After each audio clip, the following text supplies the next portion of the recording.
Just like stacks, queues can also be implemented using arrays as well as linked lists.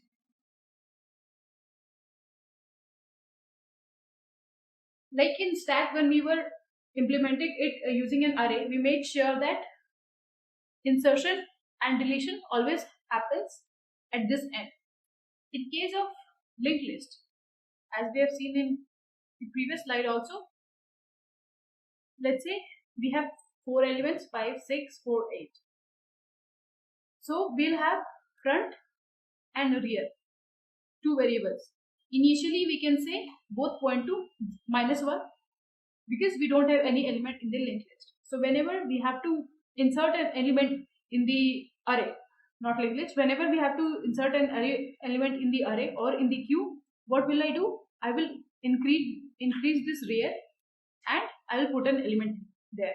So let's say rear was initially -1. So if I have to insert 5 or enqueue 5, I'll increase this. It will be 0. I'll put 5 here. And since front is -1, for the first insertion, I have to increment front also. So front will also become 0. Now front and rear both point to this element. So our front is also 0 and rear is also 0. Now let's say I have to insert 6 or I have to enqueue 6. So what will I do? I'll increment my rear. Rear will be incremented by 1 and I will put 6 here. Now rear will be pointing to this. So rear will have value as 1. Now again let's say I have to enqueue 4. So I'll put 4 here. Obviously rear will be incremented and rear will be 2. And similarly I'll put 8 and now my rear will be 3. So my front is 2, 0 and my rear is 3. What is the use case of front? Front is used to delete the elements from the queue and rear is used to insert an element from the queue. So we have seen how we use rear to insert an element. Let's see how we use front to delete an element. So let's say I have to delete an element. So what do is we see what is the value of front and whatsoever element is there at the front, we remove it from the array and we increment front. So let's say I remove 5 from here and I increment front to 1. Now let's say I have to delete one more element from it. Now I delete 6 from the queue and I increment front to 2. Now let's see what is happening here. After I have removed 2 elements, front is here and rear is here. So let's say I have 0, 1, 2, 3 and we know the size of array is 4. So let's say Q is the name of the array. In Q is the array taking care of our Q and it is size 4. Now in this case also we will see that whether there is space left in the queue before we go on to insert any element. So in this case let's say I have to insert an element. Now what will I do? I will check if rear plus 1 is equal to size or not. But there is a problem here. We will see that there is no space available because this is the last element in the queue. The rear is pointing to the last element and if I do rear plus 1 it will be 4, which is equal to the size of the element, and we will get that there is no space, so we can't insert an element. But we can see that we have space available here, and in this case we are not enabled to use this particular space. So this particular space is getting wasted. Why is it getting wasted? Because every time I have to insert an element, I increment the rear and I see whether this rear plus 1 is equal to the size of the queue or not. In case it is size of the queue, I'll consider that the queue is full. So in our case, since we are always putting it, new element in this direction, we are getting that there is no space available, but there is a space available here. This space is getting wasted. So what happened in stack is, let's say there are 3 elements, 3, 2, 1. So, and there is only one element top that is taking care of insertion as well as deletion. So if this element is deleted, top starts pointing to here. So we can reuse the space. So whenever a new element has to be inserted, let's say I have to insert 4, we can always insert it here. So that was the case with stacks. But in queue, this is a problem. So in order to deal with this problem, we use the concept of circular array. So what happens in circular arrays, we imagine array to be of this type. So let's say this is 0, 1, 2, 3, 4. Let's say it's an array of size 5. So in circular array, it's not that we are making the array circular or we are having some circular array in the memory. It's just that the way we access the array or is the way we increment rear such that whenever rear comes here, we will increment rear such that it points to the first element of the array.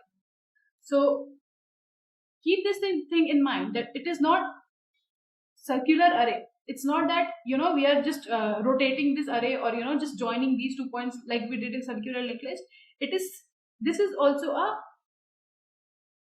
simple array, linear array, but it's just that the way we access it, it looks like a circular array. And what is the use case of this? I want to use this space.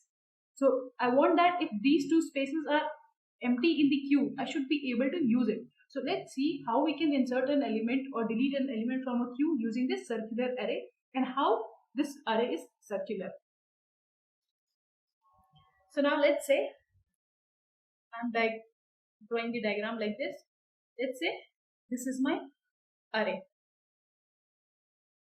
or I can use this as simple array also, doesn't matter. It is just, this array is just a way of representing this array, and it is the way we are accessing these elements. I am saying this again and again. It is not a circular array. It's just that this is circular array in our mind, like we code. It's a normal array that we know till now. So this is 0, this is 1, this is 2, this is 3, this is 4. This is 0, 1, 2, 3, 4. Okay. So what happens in this case is, let's say suppose our rear is equal to -1 and front is equal to -1. Both point to -1, which means that we don't have any element in the queue. And let's say I have to insert elements 1, 2, 3, 4, 5. So what happens is I have to insert an element. So I increment my rear, and since this is the first time we are inserting an element, I also put front as 0. So initially our rear as well as front will be pointing to this element. So let's say I increment my rear and I put 1 here. Now again I have to increment my rear and I'll put let's say I have to put 2, I put 2 here. Now this is the place where my rear is pointing to. Now let's say again I have to put 3. So I increment my rear, this is where my rear is. Now it becomes 3. Now for 4 also again I increment my rear, this is rear, I put 4, similarly I put 5. So now my rear is pointing to here. Or you can say, if you see this, let's say 5, this is where the rear is pointing to. Let's say if we consider this as a linear array. Now what happens, this time my queue is full. Now let's say I delete one element. So how do I delete an element? How do I do the dequeue operation? I remove this, I increment my front to the next element. So now my front is pointing to this element. So my front becomes 1. Initially my front was 0. Now my front is 1 and my rear is 4. Now what happens is, let's say I have to insert a new element. What will I do? Since this is the last element and we know that there is a empty space here, now my rear will point to 0. Now my rear will point to 0 and we will put a new element here. So what is this happening? There is a kind of, after my rear comes here, it will check whether this particular position is filled or not. The 0th position is filled or not. In case the 0th position is not filled, I will put the element. And how is this possible? Like how do I, like in general when we access the arrays, we increase the index by +1. Then how is this possible that after rear comes here, it will point to the first element of the So in this case, in order to accomplish this we increment rear by 1 and we do the modulus n, where n is the size of the array. Okay, so what happens in this case is, let's say when rear becomes 4, rear is equal to 4. So what happens when rear is 4? We do 4 plus 1 modulus 5, and we know 5 modulus 5 is 0. When let's say rear is 3, so we do 3 plus 1 modulus 5, which will be equivalent to 4. 4 modulus 5 is 4. So rather than simply incrementing rear by 1, we also do this modulus n, such that when it is at the last position of the array, it can always increment and point to the first element. So whenever it is here, it can always increment and point to this particular element. So this particular thing takes care of this thing, that whenever our rear comes up here, it always, after we make the modification, rear always points to this place, and it always checks, actually before inserting it checks that whether there is any element here or not. Like in this case, it may happen that even if I have incremented the rear point to this particular position, there might be an element here. So in that case, obviously it won't add any new element. In that case, the element won't be added. But in case this particular area is free, this is empty, it will add the element. So let's see how Enqueue and Dequeue is implemented using these operations. Okay, now let's see how do we write code for enqueuing an element in a queue, or do the enqueue operation, or insert an element in the queue. So let's say we have an array queue which has a particular size. Let's say the size is max. This is the maximum number of elements that we can put in a queue. So let's say it is an integer queue or integer array, and we have two global variables, front and rear. We can initialize them with, rather we should initialize them with -1, which initially means that we don't have any element in the queue. Now let's write the code for inserting an element. So let's say int item is the element that I want to insert.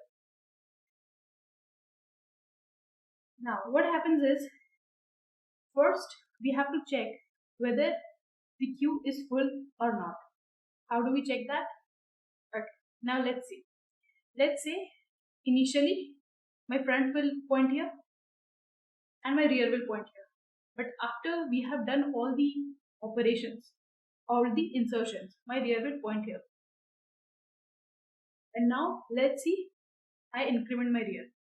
I do rear plus 1 mod max.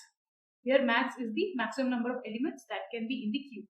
So what will happen in this case? My rear will come up to be 0. Now in this case, if my rear comes up to be 0 and my front is also 0, that means this particular place is already filled, which means the queue is already full. So let's say in this case, we have front 0 here and rear 4 here. So when I increment, my rear will also be 0 and front will be also 0, which means that 0th element is already full. Now let's take one more case. Small queue. Let's say initially my rear is here. Let's say initially it was full. Let's say initially it is 1, 2, 3, 4. We have 4 elements. My rear is here and my front is pointing to here. Let's say I do a dequeue operation and I remove this and my front starts pointing to this place. Let's see. So what happens if I have to insert an element? I will do rear plus 1 mod max. Then I will compare whether front is at the same place or not. So I will compare rear is equal to front. No. So I will increment, my rear is already incremented. So I will simply put an element here. So let's say I have to put 6.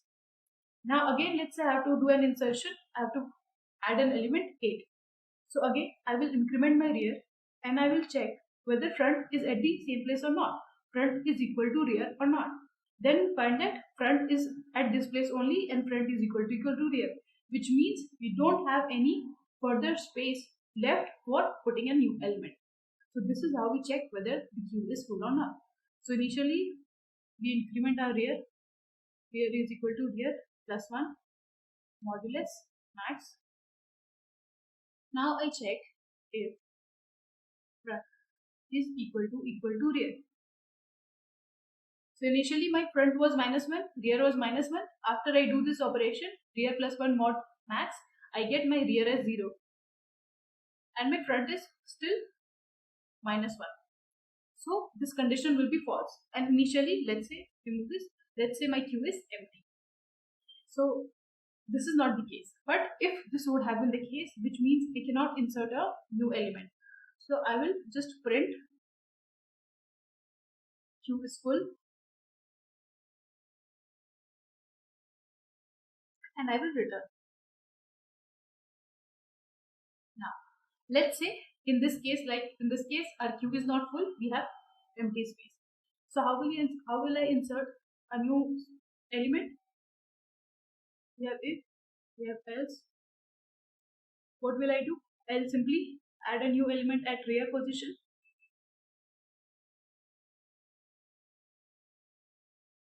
And we check if front is equal to -1, which is the case. So we simply put front is equal to rear. So this is how we do the Enqueue operation. Very simple. We increment the rear. We check if front is equal to rear. If it is, that means the queue is full. Else, we simply insert a new item at the rear. Let's do a dry run of this code by putting it. Let's say we have 5 elements. So let's say put 4, 5, 7, 8, 9. Let's say I have to insert these elements in the queue. So the very first one will be 4. So I increment, initially my rear was 0. So I increment rear, I get 0.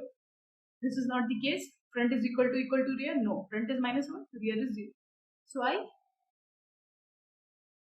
put this item at the index rear, which is 0.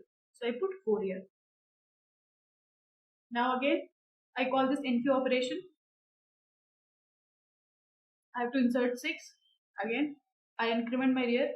So my rear will be 1 plus, 0 plus 1 mod 5. 5 is the maximum number of elements that can be there in the queue. So I get 1 as rear. So now this is the new rear and 6 will be here. Again, similarly, I insert 7, 8 and 9. And my front is pointing to the 0th element. So now let's say I have to remove an element. Okay, now let's see how do I do the dequeue operation. This was the Enqueue operation.